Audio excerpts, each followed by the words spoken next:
What's going on? Welcome back to the channel. So today we're going to talk to you about Lucid, give you a quick overview of some of the data points, what shorts are up to, and just go over everything else that you need to know. But first, make sure to hit that thumbs up, and with that, let's get right to it. So Lucid is up slightly 0.41%, so it's doing rather well, especially considering the broader market is in kind of consolidation mode. So I think all in all, we're doing fairly well. Lucid did have a dip first thing, low of $2.12, then a high so far of roughly about $2.20.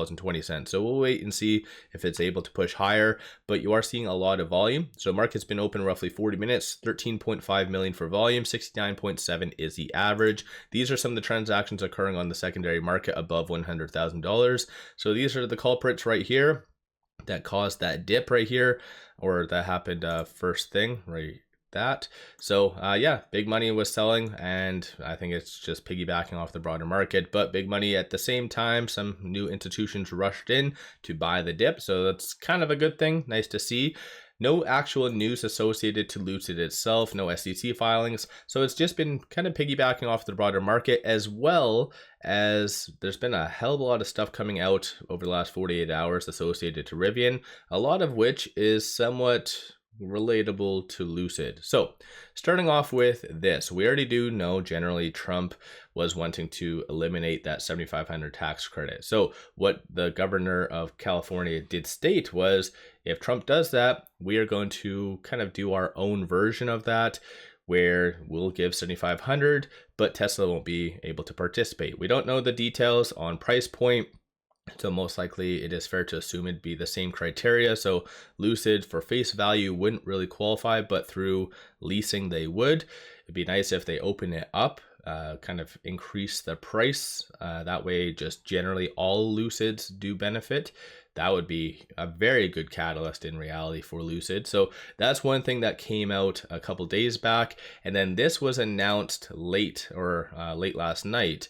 And it was the fact that Rivian did get a conditional commitment from the U.S. Department of Energy's Loan Programs Office, and giving them up to $6.6 billion for the construction of the next generation manufacturing.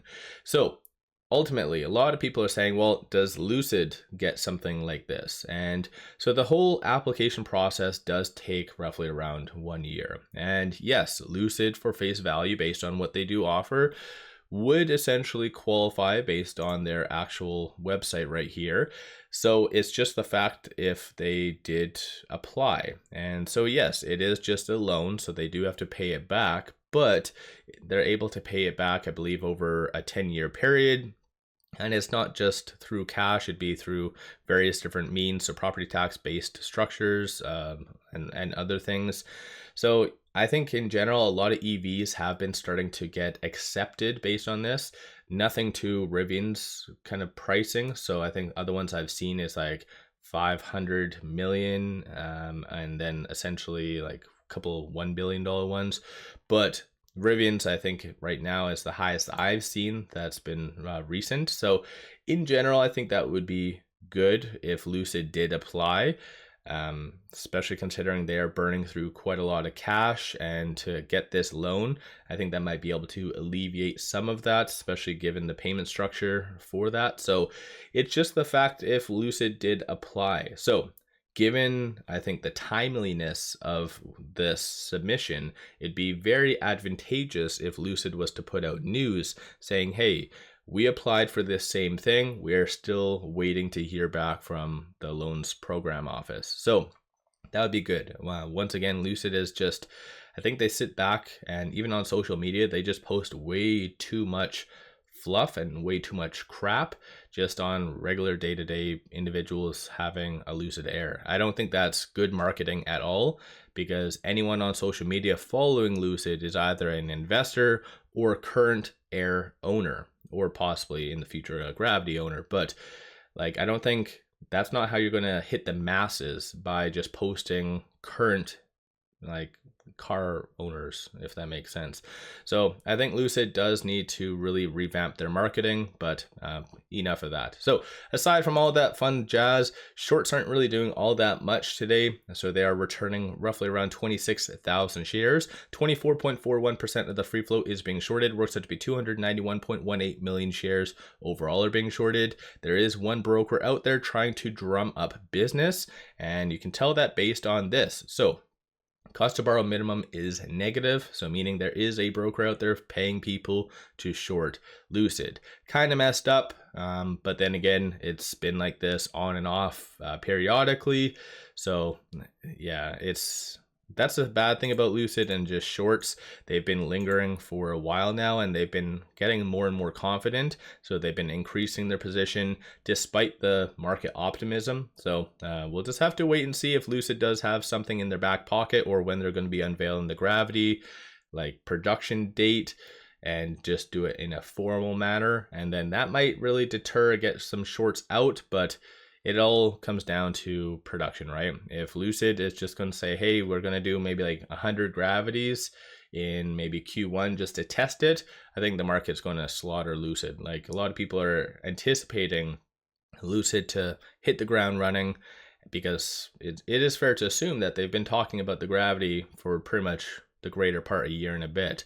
So if they don't actually hit the ground running, then it kind of shows that management has dropped the ball. But aside from that, looking at the options, 141,000 in calls, 25,000 in puts. 58% of all the options being done so far today are bearish, and of the call options that are being purchased, it's kind of all over the place, but you see a consensus for it to be kind of above that 250. Abnormal amounts around that $4 range for end of December, so December 27th. Then looking at the puts, very low volume, so not really much to analyze based on this. But aside from that though, it is, like I said, very good to see that big money did buy the dip for the most part. We'll just have to wait and see if they are continuing with that. Later today, we do have the FOMC minutes coming out at 2 o'clock, so that could cause some volatility. Historically, that causes more of a reassurance in the broader market, allowing it to go higher. So just watch and wait. But right now, with that $2 and change, it is trading between this pivot and this S1. So $2.14 is going to be the strong support, kind of bounced off of that general area. And then flip side, $2.64 is that next strong target for Lucid. And just to give you a quick overview, so moving over to IBKR, today is still relatively optimistic. I know we're not seeing $3 and whatever else, but given what you can see just right here, Lucid's doing fairly well. The fact that it is green and it is above the ALMA. So it does show some signs that it wants to go higher. So it just needs a nice little push, needs like PR. And this is where Lucid comes into play. Lucid definitely does need to do something sooner rather than later as far as PR. They can't just sit back and expect the market just to move Lucid higher. And I think that's just, like I said, the gap between what should be done and what is done. And this is the biggest difference, as what I've stated with Rivian and Lucid, is that Rivian, their management is very business oriented, whereas Lucid is very tech oriented. So a lot of engineers, they know how to build a very beautiful product, but they don't know how to manage a company worth shit. Pardon my French. So I think that's the biggest difference between the two. But Lucid, if they were to get in some good maybe management members that can actually speak and kind of know exactly what the market is really yearning for, then this is where you'll see maybe a move higher. But technicals are looking cautiously optimistic right now. So this is a quick summary of everything that is affecting Lucid, good, bad, and the ugly. Then you get a couple Cal rants throughout the video as well as what per normal. So don't forget to hit that thumbs up and subscribe. I always greatly appreciate that. Give yourself a shout out if you have been buying. If you've been selling, what have you been doing with Lucid? And one final thing I wanted to share with you, I did launch a Patreon where I'm giving buy signals on stocks, options, and crypto, many of which have been absolute bangers. So pop over there to take a look. Link in the description below and also the comments. With all that, appreciate all of you watching.